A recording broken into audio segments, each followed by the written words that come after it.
here. Let's first take a look at how the Asian markets have started off. And in line with how Wall Street ended overnight, the Asian markets are mirroring that move. The Hang Seng is up almost 1%.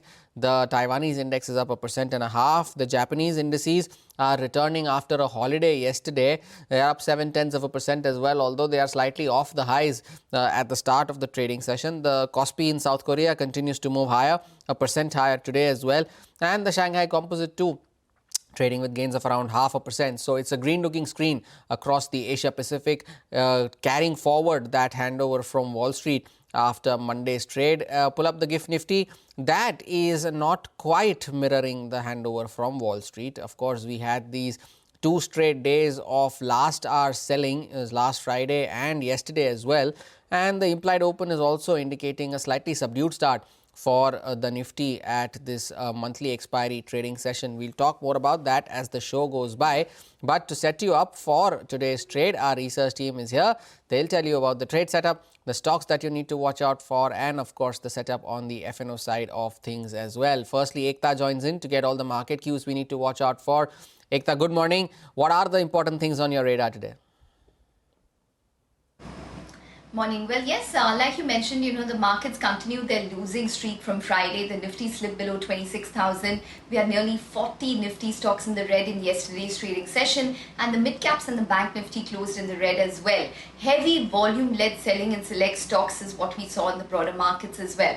Now, the RBI intervention in the rupee helped the rupee post one of its biggest one-day gains in a month. So the rupee closed at around 89.23, but the undercurrent of the rupee weakness remains. So just to also put it into perspective, there has been heavy FII selling. So Friday, FIIs net sold around 1,766 odd crores. Monday, which is yesterday, the FIIs net sold around 4,171 crores, though the DIIs net bought around 4,500 odd crores. The US markets have closed higher, so there was some recovery in terms of tech stocks, so that's something to watch out for. Asia is largely holding in the green as well, but yes, the GIFT Nifty is currently not reflecting that. What we would watch for today is volatility on account of FNO expiry, the mid-cap index which has been underperforming, so any kind of weakness and heavy volume-led selling in select stocks would be a trend to watch out for. US markets, we have retail sales, consumer confidence data which is due later on, so that would be another cue. And in terms of a couple of things to watch from the primary market, the Sudeep Pharma IPO is closing for subscription, so that would be another thing to keep on your radar. But overall, yes, it was another day of losses for the market yesterday. Let's see whether there's any kind of recovery based on what we've seen in the US. It's a quiet start, at least that's what the implied open is projecting. Ekta, thank you for that update. Over to Ria now, who would list out the stocks that you need to watch out for in today's session. Ria, good morning. What's in your list?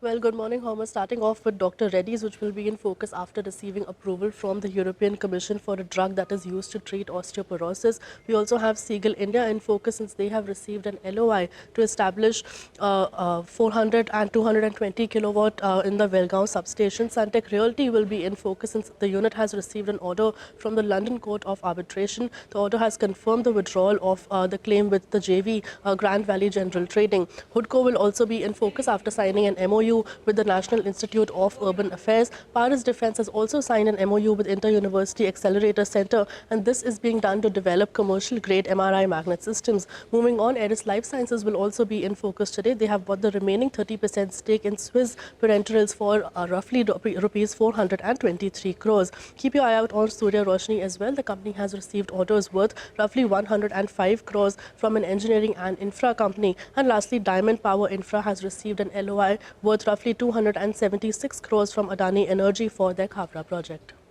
Ria, thank you for that update there. And over to Sudarshan now, who has cues from the FNO space lined up for you. Sudarshan, good morning. Well, last hour selling yesterday as well. But what is the FNO data indicating on the monthly expiry day? So after such strong global cues where we have seen that all the frontline US indices closed with healthy gains. Nasdaq was up almost 3%. Similar move was seen even for S&P 500. The expectation would have been that, GIFT Nifty also would indicate with a gain of around 100 points or more than 100 points. But Unfortunately, it's flat, and the reason might be because today it's a monthly expiry.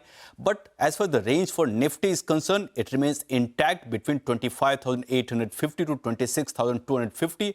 And if I go according to the options data, it indicates that Nifty may expire around or above 26,000. The reason, first, while Ekta was talking about that FIs remain on the sell side in the cash market, but in the derivative market, they have turned buyers in the futures especially. Yesterday also in the index futures, they have bought more than rupees 1,560 crore. And good parties, they have added huge long position. Addition was more than 7,400 contracts, while on the other side, there was a minor reduction on the short side, and longs exposure has seen a minor improvement to 14%. Now on the short side, exposure is 86%. Come to the options data.